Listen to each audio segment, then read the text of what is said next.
Hello दोस्तों, नमस्कार। स्वागत है आप सभी लोगों का एक्सेल की नई क्लास में। तो दोस्तों, आज की इस टॉप 50 फॉर्मूले का सीरीज़ नंबर दूसरी है, यानी कि पार्ट नंबर दूसरा है। तो दोस्तों, आज इस वीडियो के अंदर दोस्तों हम लोग ये 4 ज़बरदस्त तरीके से फॉर्मूले सीखने वाले हैं। अगर आप एक्सेल सीख रहे हो और आपको अगर ये 4 फॉर्मूले नहीं आता तो दोस्तों समझिए एक्सेल पे कुछ भी नहीं आता आपको, क्योंकि ये बहुत इंपॉर्टेंट फॉर्मूले हैं। आज की इस वीडियो के अंदर हम लोग दोस्तों 4 फॉर्मूले कवर करेंगे, यानी ट्रांसपोर्ट फार्मूला क्या होता है, रैंडम बिटवीन फार्मूला क्या है, पावर फार्मूला कैसा यूज़ करते हैं और रैंड फार्मूला कैसे यूज़ करते हैं। तो इसकी पूरी डिटेल में आपको पूरा प्रैक्टिकल के साथ मैं सिखाने वाला हूं आज की क्लास में। आज की क्लास बहुत ही ज़्यादा ज़बरदस्त होने वाली है। तो दोस्तों, हेलो दोस्तों, मेरा नाम है लकी और आप देख रहे हो लकी गुरु स्मार्ट क्लास। अगर दोस्तों ये वीडियो आपको पसंद आए तो दोस्तों वीडियो को लाइक शेयर सब्सक्राइब करना तो बिल्कुल ना भूलिएगा। मेरे शेर, मेरे दोस्त, मेरे गुड्डा, मेरे गुड़िया, आप लोग जरूर सब्सक्राइब कर दीजिएगा दोस्तों। तो चलिए वीडियो को स्टार्ट करते हैं ज़्यादा देरी ना करते हुए। तो दोस्तों, मैंने यहाँ पे क्या है कि कोई डेटा छोटा सा ले रखा है आपको समझाने के लिए। तो बात करते हैं, यहाँ पे 4 फॉर्मूले दोस्तों हम लोग सीखने जा रहे हैं। तो पहले फॉर्मूले की बात करते हैं पावर, दूसरा है ट्रांसपोज और तीसरा है रैंडम बिटवीन फार्मूला और चौथा है रैंड फार्मूला। तो ये 4 फार्मूला दोस्तों हम लोग बड़े अच्छे तरीके से सीखेंगे। तो पहले बात करते हैं यहाँ पे पावर फार्मूला किसके लिए प्रयोग करते हैं, किस लिए प्रयोग होता है। तो पावर फार्मूला दोस्तों क्या होता है ना, स्क्वायर के लिए होता है। जैसे ये देखिए स्क्वायर है, मैंने यहाँ पे एग्जाम्पल में दे भी दिया है। जैसे स्क्वायर है या फिर क्यूब है, जब हम लोग क्या है क्यूब निकालते थे या फिर स्क्वायर निकालते थे तो हम लोग पावर का यूज़ करते थे, जैसे कि आपने मैथ में पढ़ा होगा। ठीक, तो जो मैथ में हम लोग यूज़ करते थे पावर लगा के, क्यूब लगा के, तो वो हम लोग एक्सेल पे कैसे काम करते हैं तो आज की डेट में मैं आपको आज की इस वीडियो में मैं यही सिखाऊंगा। तो चलिए बात कर लेते हैं हम लोग ये पावर फार्मूला कैसे यूज़ करते हैं। तो यहाँ पे सबसे पहले दोस्तों आपको क्या करना पड़ेगा, बराबर का चिन्ह टाइप करना पड़ेगा, जैसे कि मैंने आपको बता रखा है। उसके बाद आपको यहाँ पे टाइप करना है पावर, POWER, इस तरीके से आपको टाइप करना है पावर। इस तरीके से जैसे ही पावर टाइप करोगे आपके सामने ये फार्मूला यहाँ पे इनेबल होके आ जाएगा।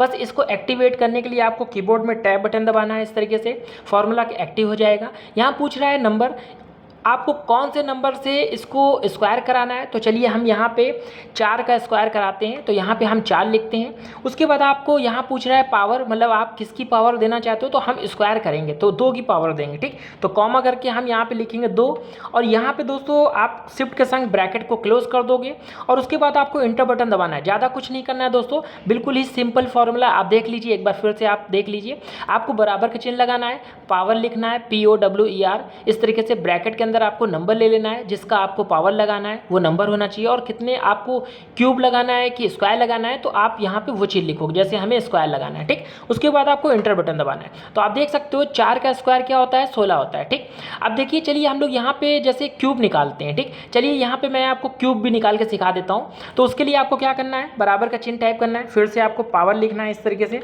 ठीक, पावर लिखने के बाद आपको फॉर्मूला एक्टिव कराने के लिए आपको टैब बटन दबाना है, इस तरीके से फॉर्मूला एक्टिव हो जाएगा।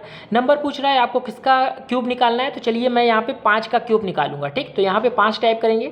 उसके बाद आपको कॉमा देना है। उसके बाद आपको यहाँ पे क्यूब 3 का देना है मुझे, क्योंकि 3 का मैं क्यूब निकालूंगा, यानी कि 5 का क्यूब निकालूंगा। ठीक, और उसके बाद आपको शिफ्ट के संग क्या करना है, ब्रैकेट को क्लोज कर देना है। ठीक, और उसके बाद आपको इंटर बटन दबाना है। आप देख सकते हो 5 का क्यूब क्या है, 125 रुपये निकलेगा, यानी कि, और यहाँ पे 4 का स्क्वायर क्या था, 16 रुपये निकला। तो यहाँ से आपको पावर कैसे यूज़ करते हैं, पावर फार्मूला, वो आपको यहाँ से अच्छे से समझ में आ गया होगा। ठीक, तो चलिए बात कर लेते हैं नेक्स्ट फार्मूले की।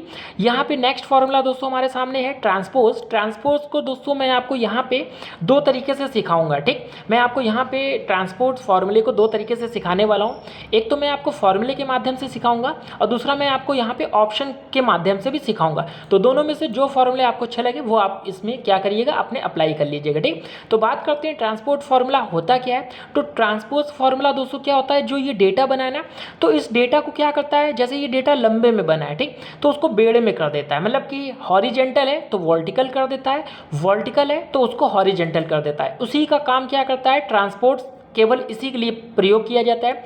जैसे आप देख सकते हो यहाँ सीरियल नंबर लिखा है, डेट लिखा है, पार्टी नेम लिखा है, आइटम लिखा है। तो ये मेरा क्या है, इस तरीके से चौड़े में लिखा हुआ है, अब हम चाहते हैं इसको बेड़े में लिखे, मतलब इस तरीके से लिखे। यहाँ पे क्या है, सीरियल नंबर आ जाए, डेट आ जाए, पार्टी नेम आ जाए, आइटम आ जाए, मतलब कि ये हॉरिजेंटल है, वर्टिकल ये हम इस तरीके से हॉरिजेंटल में है वर्टिकल कर दे, या वर्टिकल है उसको हॉरिजेंटल कर दे, ठीक। तो इस तरीके से यहाँ पे आ जाए, और इनके जो सीरीज़ हैं वो सीरीज़ इस तरीके से लंबे में होते हुए चले आए। तो उनके लिए फिर हम क्या करते हैं, ट्रांसपोर्ट फॉर्मूले का प्रयोग करते हैं। तो कैसे करते हैं, तो चलिए उसको आपको हम सिखा देते हैं। तो उसके लिए आपको क्या करना पड़ेगा, यहाँ पे पहले आपको डेटा में वो चीज़ कितने डेटा की कॉलम है उनको आपको पहले गिनना पड़ेगा। जैसे यहाँ पे 1 2 3 4 कॉलम है, तो आपको यहाँ से 4 कॉलम को सिलेक्ट कर लेना है इस तरीके से, ठीक। आपको सिलेक्ट कर लेना है, ठीक।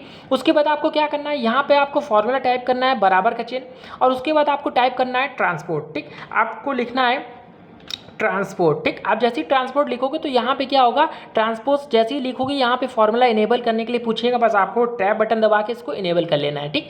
उसके बाद यहाँ पे पूछ रहा है अरे, अरे मतलब यानी कि रेंज, आप कहाँ से कहाँ तक की रेंज चाहते हो, तो मैं यहाँ से यहाँ तक की रेंज चाहता हूँ, ठीक। तो आपको क्या करना है, इस रेंज को सिलेक्ट कर लेना है इस तरीके से।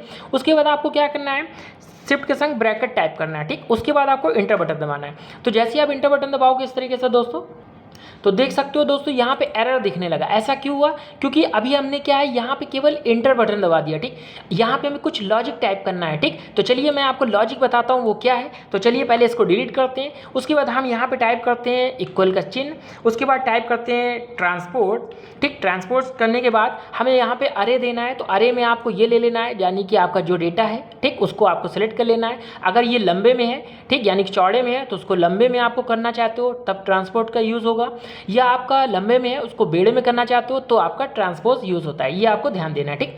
आप इसको जल्दी से नोट कर लिया करिए, ठीक। कॉपी पेन लेके बैठा करिए, जो भी मैं फॉर्मूले बताता हूँ तो उसको आप कॉपी पेन के माध्यम से नोट कर लिया करिए, ताकि आपको आगे भी इन फ्यूचर में भी काम आए, ठीक। तो चलिए बात कर लेते हैं। उसके बाद आपको क्या करना है, यहाँ पे ब्रैकेट लगाना है, ठीक। उसके बाद आपको क्या है, एक ट्रिक क्या यूज़ करनी है, आपको कीबोर्ड में कंट्रोल शिफ्ट और इंटर टाइप करना है, ठीक। मतलब एक साथ आपको टाइप करना है। देखिए आपने लॉजिक देखा यहाँ पे दोस्तों, देखिए यहाँ पे एक साथ टाइप किया तो ये पूरी हेडिंग्स देखिए, ये चौड़े में थी, ठीक, ये लंबे में आ गई, ठीक। देखिए आपके सामने ये हेडिंग्स आ गए, ठीक। तो ये क्या है कि आपको क्या एक साथ लॉजिक दबाना था, यानी कि आपको फॉर्मूला लगाने के बाद कंट्रोल शिफ्ट और इंटर दबाना है, ठीक। तो देखिए यहाँ पे क्या है, बाकी डेटा यहाँ पे नहीं आया क्योंकि मैंने केवल टुकड़ों में ये डेटा उठाया है, ठीक। तो चलिए मैं इस डेटा को पूरा आपको करके दिखाता हूँ फिर से एक बार। तो आपको क्या करना है, यहाँ पे जितना आपके पास डेटा है, ठीक, उतनी आपको क्या करनी है, शीट तैयार करनी है। कितनी, यहाँ पे देखिए 4 कॉलम्स हैं और रो कितनी है, यहाँ पे 13 तक है, ठीक। तो आपको क्या है, गिन के इस तरीके से यहाँ पे आपको ले लेना है रेंज, ठीक। तो चलिए हम लोग यहाँ से क्या करते हैं, 4 कॉलम ले लेते हैं यहाँ से इस तरीके से। उसके बाद आपको कितनी लेनी है, तो यहाँ से गिन लेते हैं, ठीक। 1 2 3 4 5 6 7 8 9 10 11 12 इस तरीके से। तो आपको यहाँ से इस तरीके से क्या करना है, इस तरीके से आपको यहाँ से सिलेक्ट कर लेना है, ठीक। इस तरीके से आपको यहाँ से 12 कॉलम तक आपको सिलेक्ट करके ले जाना है, ठीक, इस तरीके से, ठीक। आपको इस तरीके से ले लेना है। देखिए यहाँ पे मैंने इस तरीके से ले लिया। उसके बाद दोस्तों आपको क्या करना है, यहाँ से फिर आपको बराबर का चिन्ह टाइप करना है और आपको ट्रांसपोज करना है, ठीक। आप जैसे ही ट्रांसपोज पे क्लिक करोगे तो यहाँ पे रेंज पूछेगा। अभी मैंने आपको रेंज बताया था, आपको क्या करना है, ये रेंज पूरी सिलेक्ट करनी है इस तरीके से, ठीक। और उसके बाद आपको ब्रैकेट लगाना है। और इस ट्रिक का क्या यूज़ है, यानी कि शॉर्टकट कौन सा लगाएंगे, तो यहाँ पे आपको कंट्रोल शिफ्ट और इंटर टाइप करना है, ठीक। आप देखिए जैसे ही मैंने टाइप किया तो आप देख सकते हो ये पूरा डेटा यहाँ पे क्या हो गया है, आपके सामने एक्सपोर्ट होके आ चुका है। यानी कि ये देखिए सीरियल नंबर पूरा दिखाने लगा, सीरियल नंबर के हिसाब से, डेट में डेट आने लगा, पार्टी नेम में पार्टी नेम आने लगा, आइटम में आइटम आने लगा।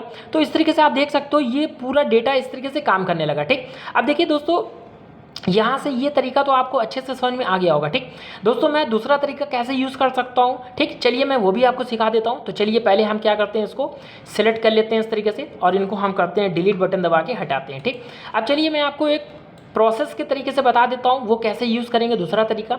तो उसके लिए आपको कुछ नहीं करना है, फॉर्मूले नहीं लगाना है, बस आपको क्या करना है, ये डेटा को इस तरीके से सिलेक्ट कर लेना है। पूरे डेटा को सिलेक्ट करने के बाद आपको क्या करना है, कुछ नहीं करना, राइट क्लिक करना है इस तरीके से और राइट क्लिक करने के बाद आपको इसको कॉपी कर लेना है, ठीक। कॉपी करने के बाद आप यहाँ पे आइए, जहाँ पे डेटा आपको चाहिए वहाँ पे आप राइट क्लिक कीजिए, ठीक, यानी कि राइट क्लिक कर लीजिए। यहाँ पे एक ऑप्शन पूछेगा पेस्ट स्पेशल, बस आपको इस पर क्लिक करना है। पेस्ट स्पेशल पे क्लिक करोगे, यहाँ पे एक ऑप्शन पूछेगा ट्रांसपोज, बस आपको इस पर क्लिक कर दीजिए और यहाँ से ओके कर दीजिए। जैसे ही आप ओके करोगे आप देख सकते हो ये डेटा आपका क्या है ऑटोमेटिक यहाँ पे पूरा डेटा फिल होके आ जाएगा। ठीक, आप देख सकते हो ये डेटा क्या हो गया, यहाँ से ऑटोमेटिक यहाँ से चेंज होके मतलब पूरा डेटा यहाँ पे ट्रांसफर कर दिया। ठीक, तो ये चेंजमेंट आप कर सकते हो। ठीक, तो दोस्तों बस फॉर्मूले में क्या है, आप इस तरीके से 2 तरीका मैंने आपको बता दिया ट्रांसपोज करने का, तो आप चाहो तो ऐसा यूज़ कर सकते हो, चाहो तो आप फॉर्मूले के माध्यम से कर सकते हो। ठीक, तो चलिए बात करते हैं, इनको हम हटा देते हैं। ठीक, तो चलिए अब बात कर लेते हैं दोस्तों यहाँ पे नेक्स्ट फॉर्मूले की। यहाँ पे रैंडम बिटवीन का क्या यूज़ होता है, तो रैंडम बिटवीन का मतलब ही होता है दोस्तों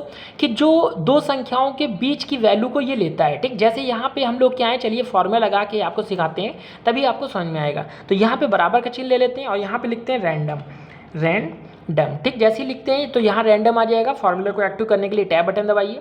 उसके बाद दोस्तों यहाँ पे क्या है कि बॉटम और टॉप पूछ रहा है, तो बॉटम मतलब आपको ऊपर की संख्या कितनी होनी चाहिए, नीचे की संख्या कितनी होनी चाहिए, उनके बीच की वैल्यू को दिखाता है। जैसे मैं यहाँ पे ले लेता हूँ 1000 वैल्यू और यहाँ से लेते हैं कॉमा, यहाँ लेते हैं 5000 वैल्यू। ठीक, अब देखिए ब्रैकेट लगाते हैं शिफ्ट के संग, तो दोस्तों ये जो 1000 वैल्यू है ना और 5000 वैल्यू है, तो 1000 से ना आगे जाएगी वैल्यू और ना 5000 से ऊपर की वैल्यू जाएगी, तो ये बीच की वैल्यू को उठाकर हमको देगा। ठीक, देखिए ये बीच की वैल्यू हमें देखिए उठा के दे दिया। ठीक, अगर मैं इसको ड्रैग करता हूँ तो आप देख सकते हो बीच की वैल्यू हमें दे रहा है, मतलब 5000 के ऊपर की वैल्यू नहीं दे रहा है। देखिए 5000 के ऊपर की वैल्यू नहीं दे रहा है, हमें नीचे की वैल्यू दे रहा है और 1000 के ऊपर की दे रहा है, 5000 के अंदर की दे रहा है। ठीक, मतलब ऐसी कंडीशन में क्या होता है, जब हमें कोई वैल्यू पता चला किसी जैसे मीटिंग वगैरह में क्या होता है, कोई वैल्यू हमको समझानी है, तो उस कंडीशन में हम इस तरीके से फॉर्मूला लगा लेते हैं। तो ये फॉर्मूला कहीं ना कहीं बहुत ज़्यादा यूज़ है और कहीं ना कहीं काम आता है। ठीक, तो चलिए बात कर लेते हैं, आपको रैंडम बिटवीन भी समझ में आ गया होगा।